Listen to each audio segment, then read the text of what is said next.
History: 1981 to 1984. Formation, early years, and Kill 'Em All. Metallica was formed in Los Angeles in late 1981 when Danish drummer Lars Ulrich placed an advertisement in a Los Angeles newspaper, The Recycler, which read, "Drummer looking for other metal musicians to jam with Tigers of Pantang, Diamond Head and Iron Maiden." Guitarists James Hetfield and Hugh Tanner of Leather Charm answered the advertisement.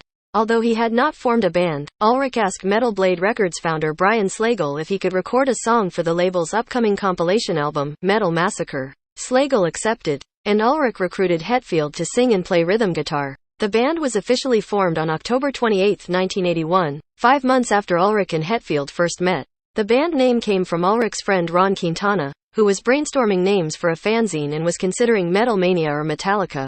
After hearing the two names, Ulrich wanted the latter for his band, so he suggested Quintana use Metal Mania instead. Dave Mustaine replied to an advertisement for a lead guitarist. Ulrich and Hetfield recruited him after seeing his expensive guitar equipment. In early 1982, Metallica recorded its first original song, Hit the Lights, for the Metal Massacre 1 compilation. Hetfield sang and played both bass and rhythm guitar, while Lars Ulrich played drums and Lloyd Grant was credited with a guitar solo. Metal Massacre 1 was released on June 14, 1982. Early pressings listed the band incorrectly as Metallica, with 2 T's, which angered the band. The song generated word of mouth, and the band played its first live performance on March 14, 1982, at Radio City in Anaheim, California, with newly recruited bassist Ron McGovney. Their first live success came early.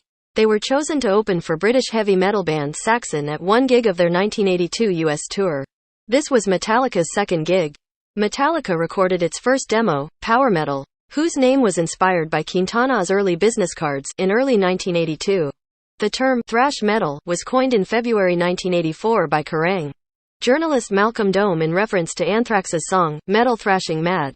Prior to this, Hetfield referred to Metallica's sound as power metal. In late 1982, Ulrich and Hetfield attended a show at the West Hollywood nightclub Whiskey A Go Go, which featured bassist Cliff Burton in the band Trauma. The two were blown away by Burton's use of a wah-wah pedal and asked him to join Metallica. Hetfield and Mustaine wanted McGovney to leave because they thought he didn't contribute anything.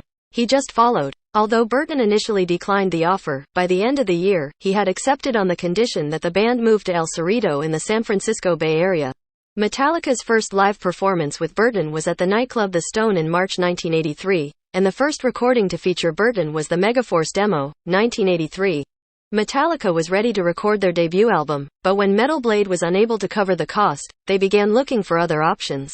Concert promoter Jonathan "Johnny Z" Zazula, who had heard the demo No Life Till Leather, 1982, offered to broker a record deal between Metallica and New York City-based record labels.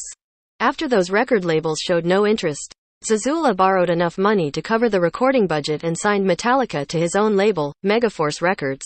In May 1983, Metallica traveled to Rochester, New York, to record its debut album, Metal Up Your Ass, which was produced by Paul Curcio.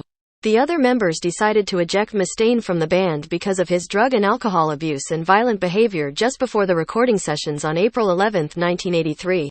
Exodus guitarist Kirk Hammett replaced Mustaine the same afternoon. Metallica's first live performance with Hammett was on April 16, 1983, at a nightclub in Dover, New Jersey, called The Showplace. The support act was Anthrax's original lineup, which included Dan Lilker and Neil Turbin.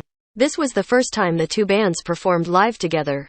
Mustaine, who went on to form Megadeth, has expressed his dislike for Hammett in interviews, saying Hammett stole his job. Mustaine was pissed off because he believes Hammett became popular by playing guitar leads that Mustaine had actually written. In a 1985 interview with Metal Forces, Mustaine said, "It's real funny how Kirk Hammett ripped off every lead break I'd played on that No Life Till Leather tape and got voted #1 guitarist in your magazine." On Megadeth's debut album, Killing Is My Business, and Business Is Good, 1985, Mustaine included the song Mechanics, which Metallica had previously reworked and retitled The Four Horsemen on Kill 'Em All. Mustaine said he did this to straighten Metallica up, because Metallica referred to Mustaine as a drunk and said he could not play guitar. Because of conflicts with its record label and the distributor's refusal to release an album titled Metal Up Your Ass, the album was renamed Kill 'Em All. It was released on Megaforce Records in the US and on Music for Nations in Europe, and peaked at number 155 on the Billboard 200 in 1986. Although the album was not initially a financial success, it earned Metallica a growing fanbase in the underground metal scene.